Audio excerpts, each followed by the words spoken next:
No matter the predicament you find yourself in, and no matter how lost you feel or insurmountable the odds, The answer is friendship! friendship plays a very critical role in the original Yu-Gi-Oh! To the extent that you could even consider it the catalyst for everything. After all, the wish Yugi makes upon completing the Millennium Puzzle is to have friends, and sure enough, what unfolds all relates to building relationships with those newfound friends and the folks they meet along the way. But friendship in Yu-Gi-Oh! Isn't superficial or reduced to speeches, although rest assured there are plenty of speeches. When are you geeks gonna stop giving that lame friendship speech? No, these friends walk the walk as much as they talk the talk, and that's saying something. So in this list, let's count down the top 10 displays of friendship from the original Duel Monsters. What? It's Red Eye's Black Dragon! Where did that come from? If you recall, you used your flute of summoning dragon to summon your blue eyes to the field. But you may have forgotten that your flute works on my hand as well. So I owe you a thank you for bringing out this card, which is a gift from a very close friend of mine, Kaiba. At number 10, we have Yugi bringing out Red Eyes vs. Kaiba in the Battle City semifinals. Anime effects can wildly differ from their real-life counterparts, maybe a top 10 list for another day, but the difference here is that the flute of summoning dragon Kaiba uses allows Yugi to also summon a dragon from his hand. Somehow Yugi is blind to the Red Eyes sitting in his hand until the thought of Joey reminds him, but what's more is the fact that Joey refused Yugi returning Red Eyes to him at the start of Battle City, with the promise between friends for Joey to earn it back as a true duelist.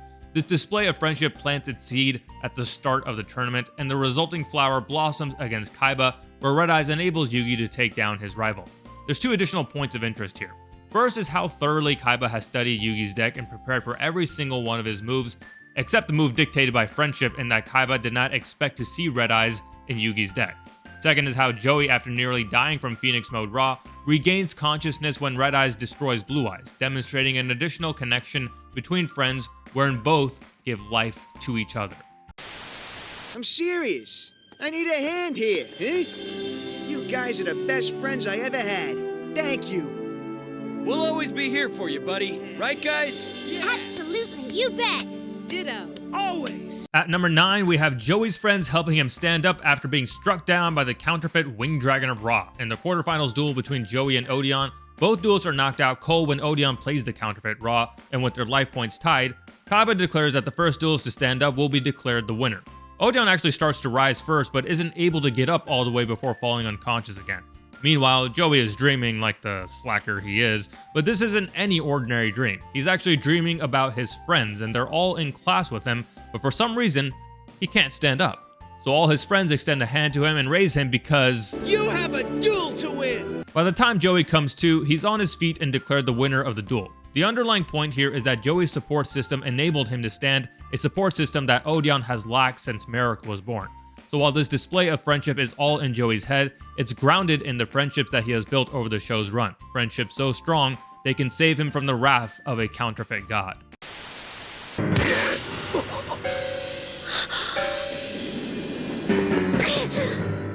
やめてよ、もう。おやおや遊戯君、こいつらをかばおうっていうのか？変なやつだな。今までの恨みを晴らすチャンスなんだぞ。殴れよ、蹴れよ。友達にそんなことできるわけないだろ。 At number 8, we have Yugi standing up to Ushio while he's in the process of beating up Joey and Tristan. Some context for those unfamiliar with the original manga or Toei anime, Tristan and Joey are initially not friends with Yugi, or at least not good friends. In fact, they basically bully him. Ushio sees this and decides to beat up Tristan and Joey on Yugi's behalf, but forces Yugi to pay for his services. So, who's the real bully? When Yugi finds Ushio laying down a beating on Tristan and Joey, he steps in despite knowing that his small frame is no match for the biggest guy on the campus and declares to stop hurting his friends. Just to clarify again, Tristan and Joey aren't exactly nice to Yugi, so for Yugi to put his safety on the line for them is the most unconditional form of friendship there is. This moment flips a switch for Tristan and Joey as the trio plus Taya end up becoming the best of friends, and the rest is history. Yugi! Yugi, what are you doing? Let's go! I can't leave yet, guys! I've got to finish putting together the Millennium Puzzle! Number 7 comes in hot with Joey and Tristan returning the favor from the previous entry, running into a burning warehouse to save Yugi. On top of this display of friendship, we get one of the more memorable scenes from the anime. On 3. 3! In a show filled with displays of friendship against magic and monsters, this one, as well as the previous one, have a level of realism to them. Most people would run into a burning building to save a family member, but would you to save a friend? That's exactly what Joey and Tristan do, demonstrating a friendship with Yugi on the level of brothers. I should be able to scan your every thought and strategy. I should be able to see each and every card in your deck. Not anymore, Pegasus. Not so long as we're here helping our buddy out. Get out of his mind and stay out. Thank you.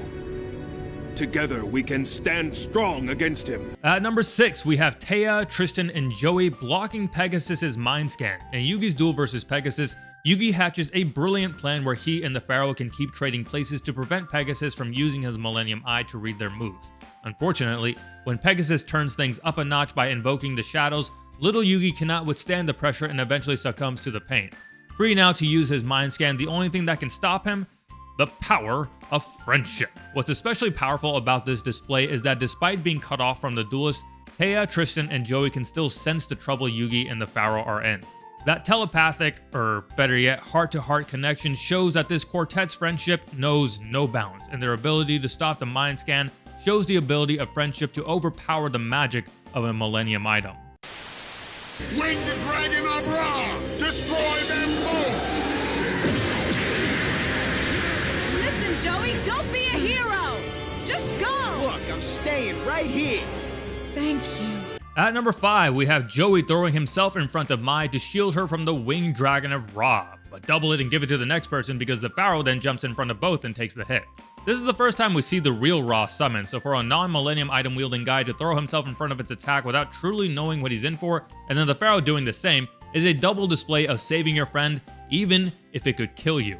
On top of it all is the context of this scene and duel. The true Merrick has just been revealed, and despite the threat he poses, Mai pays no heed to Yugi and crew's warnings and support because she feels slighted by Joey for not considering her his friend after he tells her she wasn't in that dream of his that helped him stand up versus Odeon.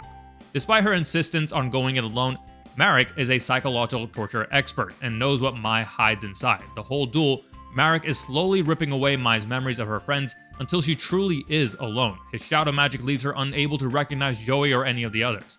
For Joey to sacrifice himself is not only the strongest of apologies, but him actually getting through to her against Merrick's shadow game demonstrates another display of friendship that can overpower magic and monsters. Go on. Your move. I don't get it. What's Yugi waiting for? All he has to do is attack and the duel is over. That's just it. Once the match comes to an end, the Pharaoh will be released, and we'll never see him again. At number 4, we have Yugi fighting back his emotions to finish off a Tem in the ceremonial duel, knowing that it means losing his partner, the soul who has shared his body for the last few years. While this sacrifice doesn't involve Yugi putting himself in danger like some previous entries, it does demonstrate a level of unmatched altruism. Yugi gets absolutely nothing out of defeating the Pharaoh. In fact, if he loses, the Pharaoh sticks around and Yugi keeps his friend, keeps the presence that has helped him through thick and thin. For Yugi, this is purely a decision in the Pharaoh's best interest because it means allowing his soul to finally rest in peace after 3,000 years. To love someone enough to let them go is the most altruistic form of love and friendship. My cards! Those were the Exodia cards that my grandpa gave me! I'll get him. Joey, don't! Joey, where are you? I promise you, I'll get them, Yugi. Joey, they're not worth drowning over! At number 3, we have Joey jumping off the ship to Duel's Kingdom to retrieve Exodia. Naturally, one of the most iconic scenes from Yu-Gi-Oh! Embodies one of the strongest shows of friendship. Leading up to this moment, Weevil, the current champion of duel monsters in Japan, asks Yugi to see the Exodia pieces, then throws the cards overboard. He does this because he knows Exodia is how Yugi defeated the #1 ranked duelist in the world, Kaiba, and thinks that without it, no one will stop him from winning the tournament. Yugi laments that those are his grandpa's cards, and upon hearing this, Joey, without hesitation, jumps off the huge ship and into the water with the impossible task of retrieving 5 pieces of cardboard in the fast-moving ocean. Side note, what kind of cardboard is Pegasus using that would make these cards impervious to water damage? Anyway, the conviction to help a friend with reckless abandon for one's own safety without even the guarantee of succeeding makes this a strong display of friendship in its own right, but this one goes beyond altruism. Not only does Joey not get anything out of retrieving Exodia for Yugi, He actually hurts himself because the stronger Yugi's deck is, the more Joey himself will have to overcome on his road to winning the prize money for his sister's eye operation. It goes to show how much Joey deeply cares for Yugi to plunge into the ocean for him to retrieve a valuable thing, even if it might cost him his life. And much like an earlier entry, we double it and give it to the next person because Yugi follows suit, jumping into the ocean to rescue a drowning Joey, punctuating just how tight the tie of their friendship is. Yugi, no! What are you doing here? It only needs one of us, so I'm letting the seal take me instead. No! At number 2, we have Yugi letting the seal of Orichalcos take him instead of the Pharaoh when Raphael defeats him. The Orichalcos is a powerful magic on level and perhaps even stronger than the Millennium items, capturing souls left and right. While this list is filled with potential sacrifice of one's own life, in this case, Yugi actually must go forward with that sacrifice, losing his soul without any guarantee that he'll get it back. What's more, Yugi has just witnessed the Pharaoh, his partner and close friend, turn his back on him and everything they believe in by playing the Seal of Orichalcos and catapulting their monsters like disposable playthings. In this display of friendship, not only does Yugi make the ultimate sacrifice, he does so despite his friend's transgressions in the hope that his friend will make amends. Imagine your friend commits a murder and you take the fall for it, only because you believe that there is still good in your friend. That's the sacrifice Yugi makes by letting the Orichalcos take him instead. My Dark Magician! But how was he summoned?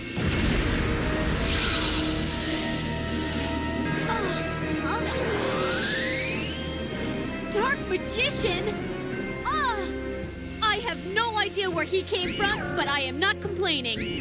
Kicking off the list of honorable mentions, first is in Virtual World when Taya uses Sage's Stone against Crump to summon Dark Magician. Sage's Stone's effect is if you control Dark Magician Girl, summon a Dark Magician from your deck. Thing is, Taya doesn't have Dark Magician in her deck. What happens instead is Dark Magician is summoned from the nearby Yugi's deck. But how? What? Crump immediately calls hacks on this, and I agree, this shenanigan makes Duelist Kingdom look sensible. Now, if we must be totally fair, Sage's Stone's effect in its debut reads that the stone itself is treated as Dark Magician for the turn, but given how Dark Magician appears on Taya's duel disc, I don't buy that. What this shows instead is that the power of friendship knows no bounds, whether that be a singular deck or outright breaking the rules of the game.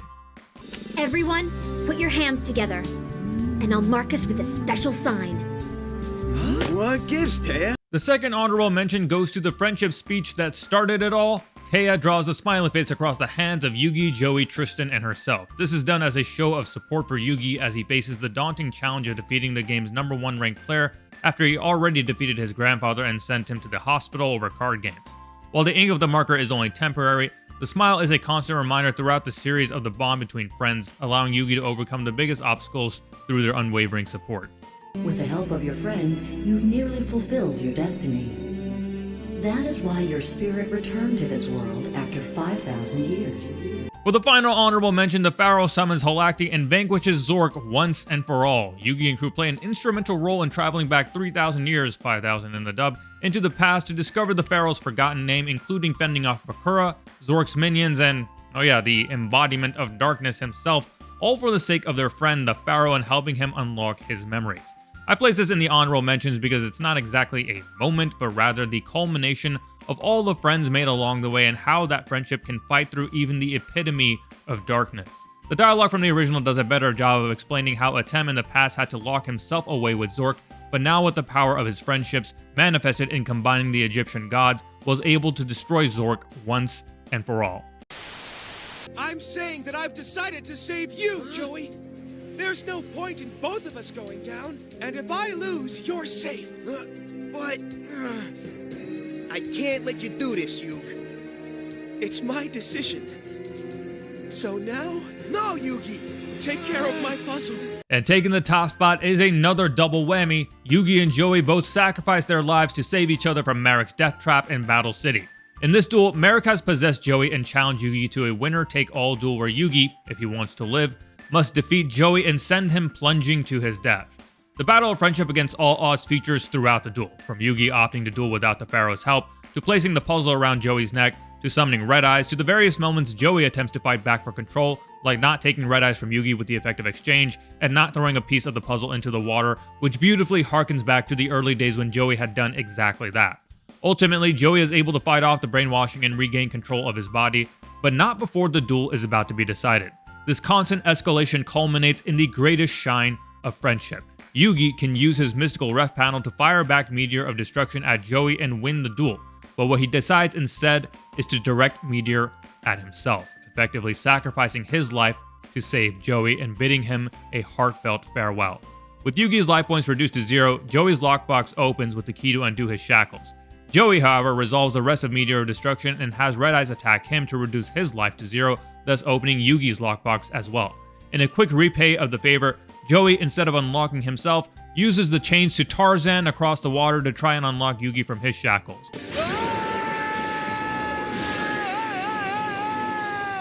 But when the timer of the duel ends, both duelists go plunging into the water. Joey has luckily snagged Yugi's key and saves Yugi from the anchor, sending him back to the surface, all the while knowing that this will result in him losing his own life. Now, if you want to take the anime's account, make this a triple whammy because Serenity jumps into the water with Joey's key, undoing his shackles and saving him. In the manga, it is Kaiba instead who drops Joey's key into the water, so while not as heroic, it at least leaves us with this meme of a picture. All in all, this display of friendship has it all, from each friend sacrificing his life for the other, overcoming the power of a Millennium item, and a two-way street of undying loyalty against all odds. So that does it for the list of top 10 friendship moments from Duel Monsters. Make sure you like, share, and subscribe because maybe the real treasure is the friends we made along the way.